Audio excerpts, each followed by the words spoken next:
Your girlfriend stays overnight? Vietnam wants to know. And not only your girlfriend. Bring a friend, relative, or anyone else back to a private apartment, and their stay may need to be registered. But what if the police arrive to check? Can they enter, search the apartment, and demand a drug test at 3 in the morning? That is not a hypothetical question. In one recent Da Nang operation, 200 officers entered 2 apartment complexes at 3 a.m., checked 210 rooms, and drug tested 129 foreigners. Only 2 tested positive. And apartments are only part of it. In Ho Chi Minh City, police continue carrying out late-night checks at bars and clubs, sometimes drug testing customers and staff as well. Vietnam has every right to enforce its laws. The question is how that enforcement is carried out, and whether it supports or damages the nightlife and tourism economy Vietnam says it wants. So if nightlife is the main reason for your trip, here is what you need to know before planning your next night out in Vietnam. Let's start by separating the actual rule from the online panic. Vietnam has not banned your girlfriend from staying overnight. Your friend or relative can stay too. The rule is notification, not permission. You report that somebody is staying at the address, you do not apply for government approval. Or to forget the legal language for a moment, Vietnam is not stopping your overnight plans. It just wants to know who you're sleeping with. Your building or rental contract may still have its own guest rules, but that is a separate issue. If your guest arrives before 11 p.m., the stay must be reported before 11. If they arrive later, the deadline moves to 8 a.m. the following morning. Reporting is free and can be completed electronically through an app or other official channels. No visit to the police station is required. Who handles it? At a hotel, normally the hotel. At a private residence, a household member should submit the notification. If no household member is present, the guest becomes responsible. If you are renting, ask the landlord or building manager who actually files it. Never assume. "I thought somebody else did it," is not a great explanation when the police are standing at your door. One notification can cover up to 30 days. Failure to follow the rule can bring a warning or a fine of between 500,000 and 1 million dong. On paper, it is a simple administrative process. But the same regulations allow regular or surprise residence inspections, including checks conducted for security or crime prevention purposes. So the police can come to verify who is actually inside. That is where the paperwork stops being abstract. Because in Da Nang, one recent residence operation did not begin during office hours. It began at 3 in the morning. At 3 a.m. on August 1st, police mobilized 200 officers, supported by local security, and arrived at 2 high-end apartment complexes in Da Nang. This was not a nightclub or some dark backstreet. These were residential buildings where people were sleeping.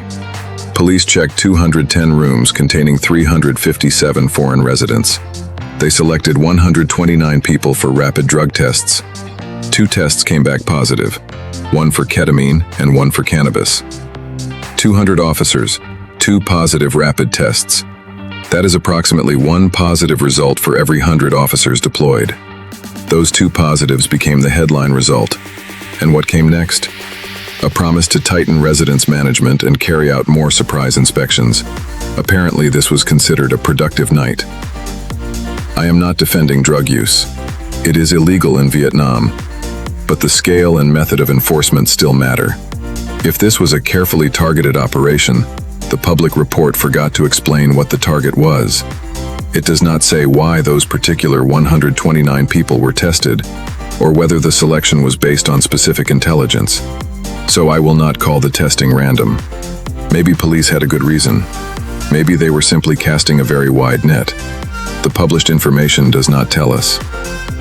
Officially, this was a residence compliance inspection, combined with drug testing. In plain English, the police arrived at residential buildings at 3 in the morning and started checking. And this was not presented as a one-off. It was presented as an approach that would continue. Here is the trap many travelers miss. You can arrive in Vietnam with clean luggage and still fail a drug test. The border changes the law. It does not clean your bloodstream. Imagine Bangkok on Friday and Da Nang on Saturday. You carry nothing across the border but something you consumed legally before the flight remains detectable. Maybe you even had a valid prescription in the country where you used it. Once you enter Vietnam, Vietnam's rules win. That foreign prescription may explain your test result, but it does not automatically protect you here. Think of it as an explanation, not a diplomatic passport for THC. And this is not some rumor from an expat Facebook group. The warning is very clear.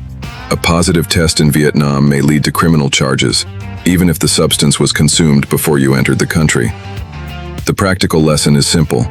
Carrying nothing into Vietnam does not remove the risk of a positive test. Do not assume that something legal or prescribed somewhere else will automatically be accepted here.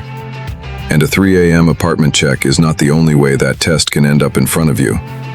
Police also conduct operations at nightlife venues suspected of drug activity. If you happen to be inside during one of those checks, you may be required to take a test. You may not be the target of the operation. Being inside the venue can still be enough. And in Ho Chi Minh City, that is not just a theoretical possibility. The latest tightening did not start with Da Nang. It was already becoming obvious across Saigon nightlife last year, and it is still going now. Police have repeatedly arrived at bars and clubs late at night, stopped the party and checked the venue, staff, and customers. That can include IDs and drug tests, not only for someone caught carrying something, but for people who simply happen to be inside. And even when the police are not there, you can feel the tension. Staff watch the entrance more carefully. Customers are more cautious. Some nightlife streets feel noticeably quieter. For me, Pasteur is the clearest example. The bars are still operating, but they are not nearly as lively as they used to be. I am not claiming police checks caused every empty seat. Nightlife changes for many reasons. But this atmosphere certainly does not help. Saigon nightlife is not dead. But when venues and customers know the night can be interrupted without warning, the atmosphere changes.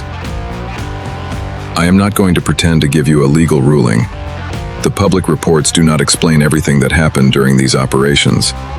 What is clear is that overnight guests must be reported, surprise residence checks happen, and customers may be tested during nightlife raids. The real question is what this atmosphere does to nightlife and tourism, especially when travelers have plenty of other choices across Southeast Asia. And that is the contradiction.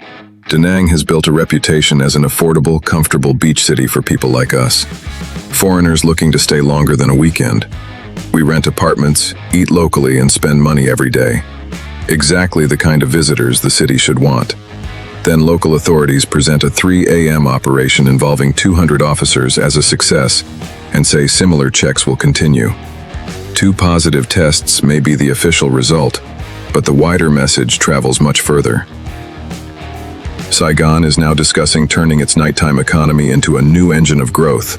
Later closing hours, dedicated entertainment areas, night transport, and more reasons for tourists to stay out and spend money. Fine, but nightlife is not created in a meeting room. Later closing hours on paper mean very little if venues are nervous, customers feel watched, and a normal night can suddenly become a police operation. I have been around Southeast Asia, including Vietnam, long enough to know that most of us are not looking for trouble. We want clear rules, a relaxed atmosphere, and some idea of what to expect. And if we do not find that here, we have choices. Bangkok, Pattaya, Phnom Penh, and Manila are all one short flight away. The damage, if it comes, will not look dramatic.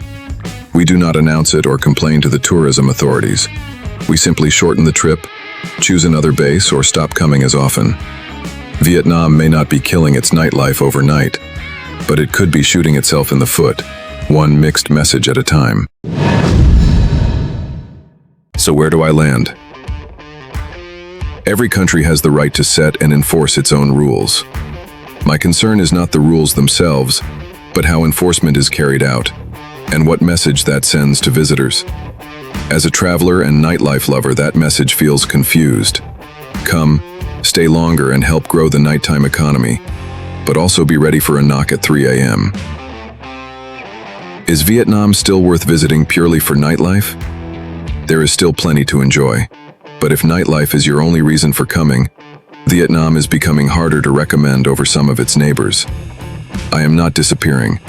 I will keep watching what changes on the streets. As always, we observe, adapt, and make our own decisions. Subscribe if you want honest first-hand updates without the sugarcoating. For daily reports on what is changing, what is getting busier or quieter, and what is actually happening across Southeast Asian nightlife, join the Lazy Nomad Telegram through the links below. We mostly talk about nightlife, but nightlife does not exist in a bubble. Sometimes the most important nightlife story begins when the music stops. Thanks for tagging along with Lazy Nomad. Until our paths cross again in the neon-lit streets of Southeast Asia, keep exploring, but always keep it lazy. Good night, and see you on the next adventure.